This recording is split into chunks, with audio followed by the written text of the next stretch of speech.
strap in with a 16-year-old. Nose is clear, left skid's clear. Nose forward just a little bit.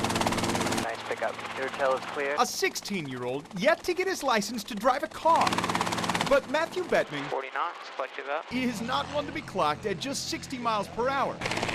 He prefers going a little faster. It feels like you're floating on a magic carpet. Nice job on altitude. Good job on airspeed. I never had a strong passion for it until I met Johnny. 5 years ago, Matthew saw News Chopper 9 flying above and called Johnny Rollins for a personal tour. I asked him if he'd ever needed me to clean his toilets or sweep his hangar or anything. I'd be more than happy to do so, just to be around aviation and be around him. Talk about passion. You know, he was born with the gene. His love of aviation started early. Keep climbing. Now, Matthew has become a flight student through Johnny Rollins' private helicopter company. I think he has 30 lawns that he does every week to earn money to do this. And leave it to a high schooler I can't drive yet. to be all smiles about his new ride. When he really gets his license, it's going to be nothing for him. It's nothing when you consider on this recent Friday the young man who usually asks his mom or dad for a ride to school The approach itself was tricky because the wind shifted on us that morning. got permission from the Blue Valley School District to fly to school for a special show and tell. He's an amazing guy. He's a superstar. 16, working toward his full pilot's license next year. Looking good. God has done so many things in my life, and he's taken it to a point where I could never dream of. 30 knots, our descent rate's okay. Yep. And that driver's license, it'll come someday. Nice flight, man. Thank you. Pretty smooth. Yeah, it was fun. Matt Flener, KMBC 9 News. Setting on takeoff. Roughly 3,000 homes in Kansas City are up for sale. Grab anything you want. It's all going. And each of those home sellers, like Todd Pennell, must start somewhere, knowing moving day is coming. Her husband Mike is upstairs, knowing the pergola on the patio he installed, the stone on the back porch he laid, must stay.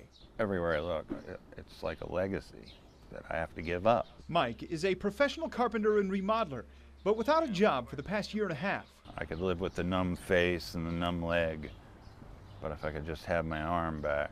A stroke survivor knows better than most, losing the ability to work is nothing like the work now, to simply get around. Fallen 9 times in the last year, broke ribs and broke a wrist.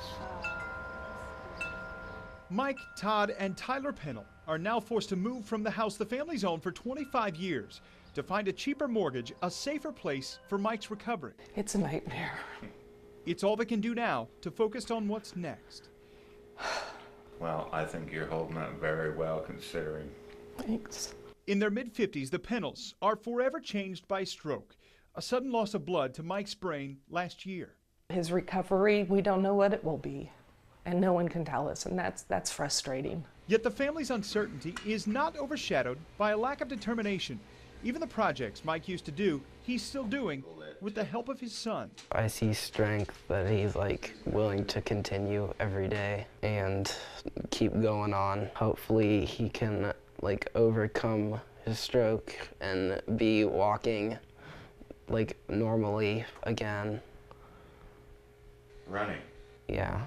The Pennells know they must keep going, they must move forward. Look, I got one box out of the basement. A family, after a stroke, that will move on. What keeps me going is it has to get better. In Kansas City, Matt Flener, KMBC 9 News. You may not know it, but police are hunting for you if you text and drive. In Kansas, it's illegal for everyone. It's been that way for more than 2 years. And the worst offenders are not teenagers. KMBC 9's Matt Flener takes you to the city that's ticketing the most drivers, Prairie Village. What I look for is the eyes are down. 75th and Mission in Prairie Village. We're here a lot. And on this day, Yeah, I saw it.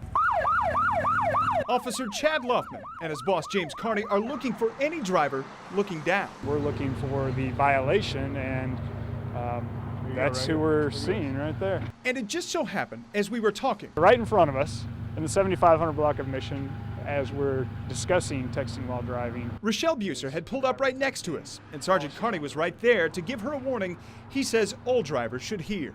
So we're actually doing a story right now on texting while driving. Oh, how funny! How funny! And they just videotaped you doing something with your phone. I know, I was stopped at a stoplight. Right, were you aware that it's a violation to do it anywhere on the roadway, that you have to be off the roadway to... No, I actually had no idea. I've never been told that before. Right. She I was just texting a friend who had texted me. is much like Paige Ballard. And I didn't even know what I did, but then he pointed to my phone. Both stopped at the stoplight. Both admit they were texting. I guess I just really didn't put together that it was also illegal to be texting while stopped. Police say that is one of the most common things people don't understand about Kansas's new texting law. But Prairie Village says last year, 23% of the city's rear-end accidents happened after all vehicles stopped at a red light. So one of those drivers was distracted by something in the vehicle, oftentimes an electronic device, and rolled forward from a stop into a car in front of them. But that's not all we found. This is a ticket for use of a wireless device while you're driving, okay? Most every age group in Prairie Village use their cell phone to write or read while they drive. The oldest driver, 67. The youngest, 16. But getting the most tickets are women aged 30 to 39, not teenagers. Busy soccer moms and housewives and running kids around and coordinating schedules. I can totally understand that. Police say Thank you, appreciate it. it's vital everyone puts their phone away, especially after what we saw on this day. In Prairie Village, Matt Flener, KMBC 9 News. Prairie Village officers say if they see you looking down at your phone for a long time, they'll pull you over. They'll ask, and most times people admit they are doing something that they should not be doing. As for the texting and driving ban in Missouri, it only covers those younger than 21.